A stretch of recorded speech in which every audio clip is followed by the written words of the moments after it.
Vive la historia con nosotros. Tu aventura para descubrir la historia de Panamá comienza aquí. Únete y aprende con nosotros. Descubre la historia de Panamá. Sumérgete en los eventos y personajes que han moldeado nuestra nación. Lo dice la historia.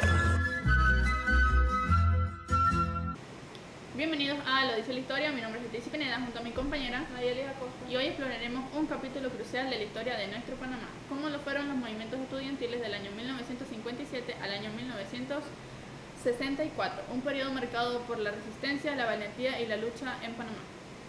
Hoy tenemos un episodio muy especial para ustedes, donde estaremos guiándoles a través de esta apasionante historia. Para entender los movimientos estudiantiles debemos entrar en contexto y saber que Panamá ya vivía una situación política y social totalmente compleja en la década de 1950. Esto por la llegada de los estadounidenses a la zona del canal, lo que marcan el tono de los siguientes acontecimientos.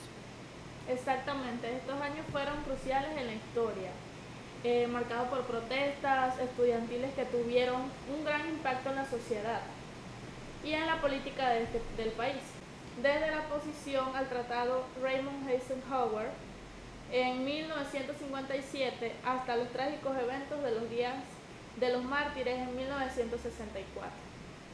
Los estudiantes lideraron protestas que unieron a la nación y dejaron una huella imborrable. Acompañándonos mientras lo abordamos cómo estos movimientos transformaron el curso de la historia panameña. Además tenemos un invitado muy especial, el estudiante Virgilio Cubilla, estudiante de historia, que nos acompaña el día de hoy. Adelante Virgilio, bienvenido. Así es, bienvenido. Hola. ¿Cómo están, muchachas? Gracias por invitarme. Es un placer estar aquí con ustedes. El placer es conocer. Okay. Así es, en los próximos minutos detallaremos estos movimientos, también escucharemos la opinión de nuestro invitado y compartiremos diferentes ideas junto a Nayeli y mi persona también, así que comencemos. Sí. Tenemos que saber que en la década de 1950, Nayeli, Panamá ya estaba bajo la presidencia de Ernesto de la Guardia. Esto quiere decir que este gobierno fue uno de los que marcó, posiblemente fue el que literalmente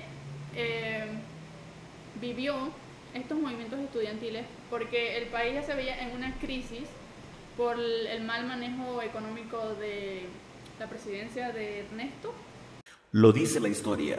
Nuestro compromiso es ofrecerte contenido auténtico y bien documentado. Los estudiantes de la Universidad de Panamá y de las escuelas secundarias comenzaron a organizar marchas y protestas. Estas manifestaciones se concentraban de reformas sociales y económicas, así como la mejora de la condición educativa. Virgilio, ¿podrías hablarnos más de las protestas? Claro, Nayeli. Mira, hay que tener en cuenta que estas protestas que surgieron en 1957 surgieron en un momento de gran descontento social. Los estudiantes, sobre todo, estaban cansados, al igual que otros sectores de la sociedad, sobre todo con lo que vendría siendo la corrupción y la falta de libertades.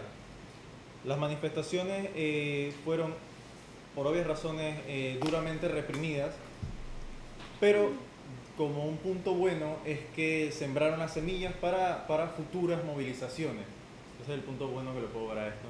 Muchas gracias, Virgilio. Virgilio, ¿podrías explicarnos cómo era la relación entre Panamá y Estados Unidos durante el gobierno de Ernesto de la Guardia en el año 1957?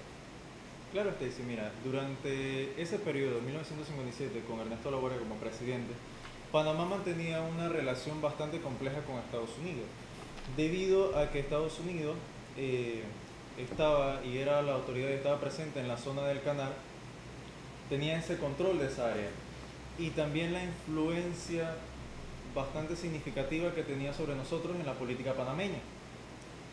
Esto generó tensiones debido a la percepción de la población de que potencias extranjeras y del tamaño, como bien decía Estados Unidos, tenía control sobre los asuntos internos de Panamá. O sea, es decir, visto desde afuera, están en tu casa, por así decirlo, y están mandando, están influyendo. Es decir, que esta situación no solo afectaba a la soberanía de Panamá, sino que también influía a la política interna. Los panameños veían con preocupación cómo las decisiones sobre la zona del canal y su administración muchas veces eran tomadas desde Washington, lo cual preocupaba el sentimiento nacionalista y en la población. Claro, mira, esto desató bastante las tensiones, y estas alcanzaron su punto álgido en eventos como las protestas, donde los estudiantes panameños junto a otros sectores de la sociedad se mostraban bastante reacios y molestos, como ya mencionamos anteriormente, porque no se sentía que las personas tenían control sobre su propio destino. Entonces, querían, pues, digamos, fijar su curso sin que intervinieran estas potencias extranjeras, y no solo pedían cambios como por ejemplo las reformas internas, sino también lo que mencioné antes. ¿Y qué pasa? Al ellos exigir esto, estos grupos estudiantiles, el exigir esto, no solo desafiaban el orden internacional, sino que también cuestionaban cosas como la justicia, la equidad, y cómo se relacionaban las grandes potencias con naciones más pequeñas, como es el caso de nosotros aquí en Panamá. Ok, Virgilio, entrando en detalle, una pregunta referente es cómo respondió el gobierno ante las constantes protestas masivas protagonizadas principalmente por los estudiantes en Panamá. Bueno, da el caso que el gobierno respondió con bastante fuerza, reprimiendo lo que eran estos movimientos, todas estas protestas que tenían los estudiantes, y esto terminó tristemente en enfrentamiento entre los estudiantes y la fuerza de policía. Quedó en heridos y en numerosos arrestos. Algo bastante negativo, porque siendo del mismo país estas cosas no se deberían dar, evidentemente. El uso de la fuerza por parte del gobierno fue mal visto por todo el grupo estudiantil, y esto no solo generó un sentimiento, digamos, negativo, de odio, de recelo, sino también de solidaridad para las futuras manifestaciones que ya se iban a dar. En 1958 y 1959 se dice que las protestas continuaron. ¿Qué diferencias hubo entre esos años? Bueno, en el caso de las protestas de 1958 y 59 es que fueron una continuación de la antesala de lo que fue las protestas de 1957. La diferencia es que en el 1958 estas tuvieron más auge, tuvieron más apoyo y estaban mejor organizadas. Y en el caso de 1959, toda esta fuerza, este movimiento que estaba trayendo, la represión obviamente fue más, digamos, hostil, más opresiva, más fuerte, pero los estudiantes, como buen punto, no se desanimaron, sino que ellos continuaron luchando por sus derechos. Ok, así es, muy cierto lo que tú mencionas, ya que continuaron su lucha. Pero ahora, enfocándonos en la exigencia de reformas educativas y sociales, las manifestaciones se extendieron por todo el país. Según historiadores, esto reflejando un deseo generalizado en el cambio de justicia social. Este año fue testigo lo que fueron las manifestaciones de conciencia política de los jóvenes, quienes se organizaron de manera, ¿cómo puedo decirlo?, efectiva y estratégica. Es muy cierto, Virgilio, lo que comentas, ya que continuaron su lucha, pero ahora enfocándose en la exigencia de reformas educativas y sociales. Las manifestaciones se extendieron por todo el país, reflejando un deseo generalizado del cambio y la justicia social. Este año fuimos testigos de una creciente conciencia política entre los jóvenes, quienes se organizaron de manera más efectiva, con una estrategia, según algunos historiadores señalan, que las protestas se hicieron a nivel nacional de estos estudiantes. Ahora pasaremos a uno de los años que para mí ha sido uno de los más recordados e impactantes en la historia de Panamá. El año 1964 es quizás el más significativo en la historia de los movimientos estudiantiles, ya que el 9 de enero de 1964, conocido como el Día de los Mártires, los estudiantes intentaron izar la bandera panameña en la escuela secundaria de Balboa, ubicada en la zona del canal. controlada por Estados Unidos. La represión violenta de esta manifestación resultó con la muerte de varios estudiantes y civiles, lo que provocó una indignación nacional e internacional.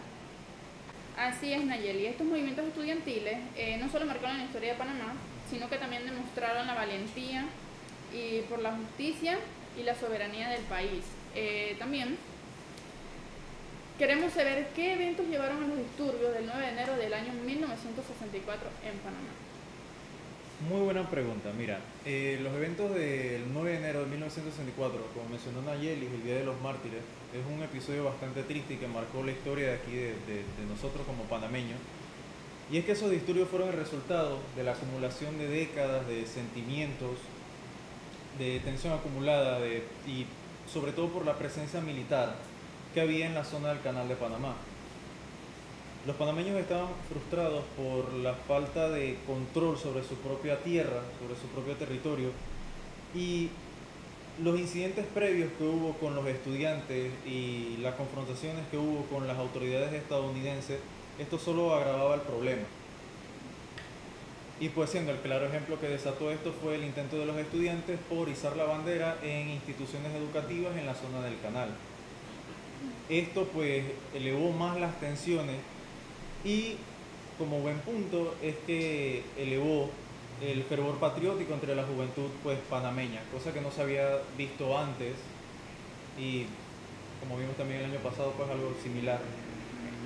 Pues claro, la bandera de cualquier país está cargada de historia y significado. Y para nosotros, los panameños, tiene un significado profundo y simbólico. El izar la bandera para nosotros en este contexto representaba la lucha para la soberanía nacional y la reivindicación de los derechos del pueblo panameño sobre su propio territorio. Para profundizar más sobre el tema, Virgilio, ¿por qué no se permitía izar la bandera panameña en los territorios del país? Bueno, mira, para cualquier persona se verá como algo simple de izar la bandera y ya, pero esto no es tan sencillo como uno cree, como mencionaste anteriormente que la bandera significa mucho para un país. Bueno, en este caso, la negativa de Estados Unidos para no izar la bandera en la zona del canal se remonta bastante a las políticas y acuerdos que se le fueron otorgados a Estados Unidos años atrás, sobre todo en el siglo XX. Desde la firma del Tratado Haibunu-Varila en 1903, y abro paréntesis, ese fue el tratado que no firmó ningún panameño, me gustaría que recordaran eso, Estados Unidos tenía un control exclusivo sobre la zona del canal. Es decir, es como si esa tierra fuera de Estados Unidos, totalmente, como si pisaras de Estados Unidos. Ahí ellos tenían autoridades, maneras de enseñar, todo era diferente, como si estuvieras en Estados Unidos directamente. Entonces, ¿esto qué trae atrás? Pues que esto le otorga a Estados Unidos el control completo del área. Entonces, bajo esta administración estadounidense, se establecen normas y protocolos donde se quiere dar la imagen a Estados Unidos de superior en todo sentido. Por lo tanto, ellos mismos tenían leyes y demás para regular, tener símbolos o ceremonias como el izamiento de banderas.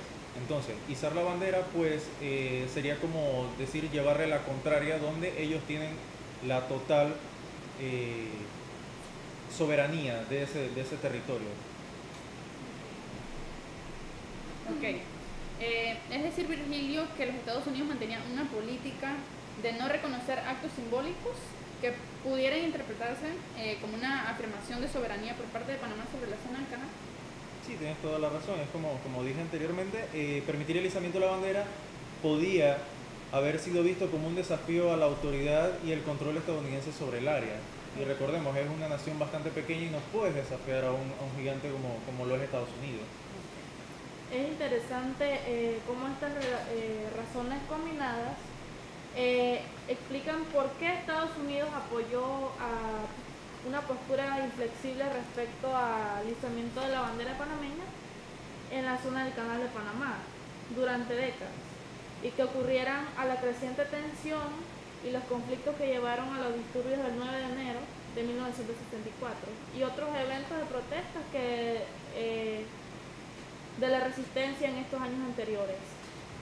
Según los informes históricos y testimonios de la época, el número exacto de muertos varía, pero generalmente se estima que está entre los 20 y 30 personas que perdieron su vida en esta época, durante las protestas y la represión militar estadounidense. Además de las víctimas mortales, cientos de panameños resultaron heridos. En los enfrentamientos con las fuerzas estadounidenses ese día. Las secuelas de esa violencia dejaron una marca intachable en la memoria nacional de Panamá y fueron un factor determinante en la lucha por la soberanía y la eventual revisión de los tratados que regularon las zonas del canal de Panamá. Así es, Nayeli. ¿Cómo describirías el pacto de estos movimientos estudiantiles en la política panameña? Bueno, mira, los movimientos estudiantiles de esos años fueron cruciales para la política panameña debido a que pusieron como centro de debate la discusión sobre la soberanía nacional y también la necesidad de reformas democráticas. Además demostraron el poder de la movilización popular y sirvieron como ejemplo para futuras generaciones de activistas. Virgilio, ¿qué lecciones podemos aprender de estos movimientos hoy en día? Mira, Nayeli, pues desde mi percepción, ¿no? Desde mi punto de vista, podemos aprender que, como se diría ahí, que la unión hace la fuerza. Entonces, mientras los gobiernos creen que ellos son los que mandan, realmente lo que manda es el pueblo. Entonces, una de las principales lecciones es la organización y la persistencia en la lucha por los derechos. También nos enseñan que la juventud tiene un papel fundamental en la transformación social y política. Así es, Virgilio. ¿Qué comparación ve usted en las luchas de los jóvenes en aquellas épocas en comparación a la que vivimos el año pasado, donde ocurrió algo similar, pero esta vez con un contrato minero totalmente ilegal, donde miles de panameños se tiraron a las calles, hubieron protestas y la unión hizo la fuerza, como estabas diciendo, donde los jóvenes se lanzan a las calles, protestamos, muchos fuimos testigos de eso. ¿Esto se podría relacionar con los movimientos estudiantiles del año 1957? Claro que sí, Stacy. Mira, la comparación entre estos movimientos, estas protestas con lo que sucedió el año pasado tiene bastante paralelismo. Porque mientras en el año 57, 58, 59 y en el 64, los estudiantes se movilizaban para eliminar esa presencia militar que había en la zona del canal y del cual no éramos soberanos totalmente, y se organizaron, otros grupos sociales se unieron a la causa, gente de todo estrato social. Lo que sucedió el año pasado con la ilegalidad del contrato minero es básicamente lo mismo, pues, pero viéndolo de otra manera, fue muy bonito ver cómo los jóvenes más que nada se unieron, como en aquella década, para luchar por la soberanía, porque el territorio es de todos y no es justo pues que vengan y se den tantas concesiones y tantas cosas ilegales en el territorio. Y entonces tanto esos movimientos históricos como las protestas actuales, se observa una movilización significativa y un aumento en la conciencia cívica entre los jóvenes, porque acá entre nosotros pues ese sentimiento de nacionalismo muy poco se ve, pero gracias a las redes y a todos esos muchachos pues se levantó un poquito esa conciencia de que el país hay que cuidarlo y que se puede presionar por cambios, aunque el gobierno diga no, yo mando aquí, no, es realmente el pueblo. Así es. Disculpa, Nayeli, para dar un punto de vista, sí es verdad que me parece interesante lo que estás diciendo, porque si nos ponemos a ver de otro punto de vista, cuando un pueblo se une literalmente a una sola causa, logramos muchas cosas. Por lo menos lo que vimos con el contrato minero y lo de los estudiantes, los movimientos estudiantiles, nos basamos en lo que es los derechos del país. Y cabe recalcar que cada vez que nos unimos como país, logramos muchas cosas. Es decir, sin importar estatus social, provincia, recuerdo que había muchos jóvenes en la calle, yo fui una, Nayeli, tú también fuiste una testigo de eso. O sea, al lanzarte a la calle, ver tantos jóvenes pelear por los derechos del país, y literalmente es como Estados Unidos entró aquella vez a la zona del canal y los estudiantes aprovecharon eso y pelearon por los derechos del canal. Así mismo pasó, ya que venía una empresa totalmente extranjera a querer robar y saquear los recursos exactamente del país.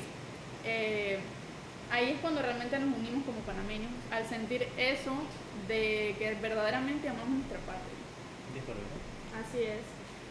Tanto en los movimientos estudiantiles históricos como en las protestas actuales, que fueron las del año pasado, se observa una movilización significativa y un aumento en la conciencia cívica entre los jóvenes. Ambos periodos han demostrado la capacidad de la juventud para organizarse, como lo fue el año pasado.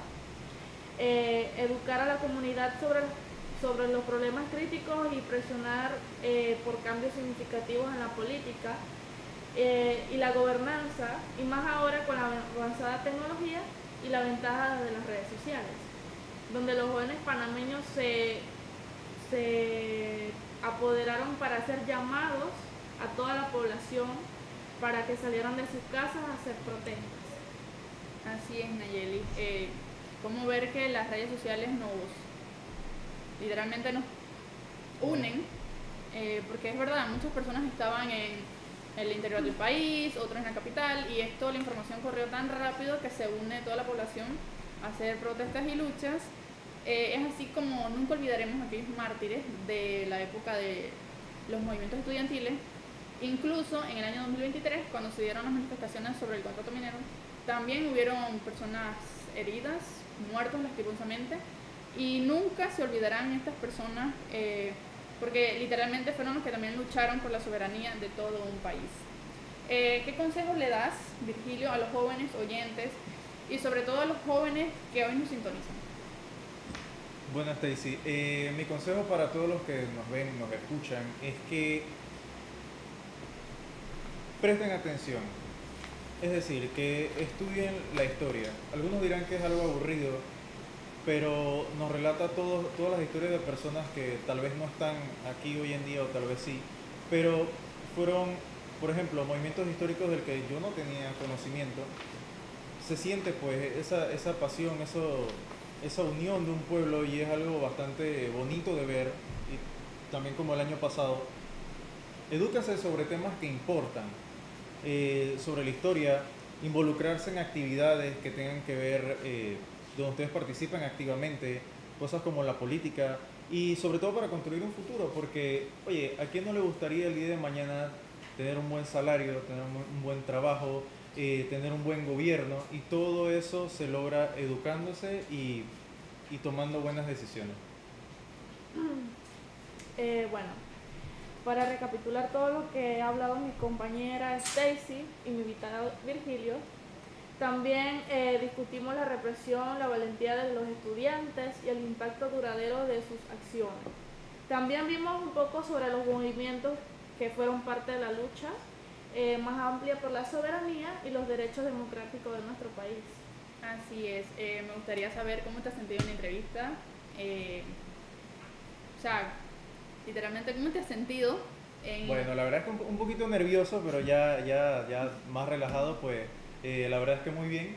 No tenía contemplado estar acá con ustedes, pero fue un rato muy bonito, y la verdad que me gustaría seguir haciendo proyectos así con ustedes, así que si me invitan más adelante, encantado. Así es, con Muchas gusto. gracias. Así es, Virgilio, muchas gracias por compartir tu conocimiento, gracias a ustedes por sintonizarnos hoy, y esto fue un capítulo más de Lo Dice la Historia. Así es, muchas gracias por sintonizarnos a todos. Esto fue un episodio más de Lo Dice la Historia. No olviden suscribirse a nuestro canal, donde analizaremos más sobre la historia de nuestro Panamá. No duden en contactarnos, los invitamos para nuestro próximo tema sobre el militarismo y el oligarquismo. Así es, esto fue Lo Dice la Historia. Muchas gracias. Suscríbete y no te pierdas nada. Activa las notificaciones y mantente al tanto de nuestros nuevos episodios. Y recuerda, no lo digo yo, lo dice la historia.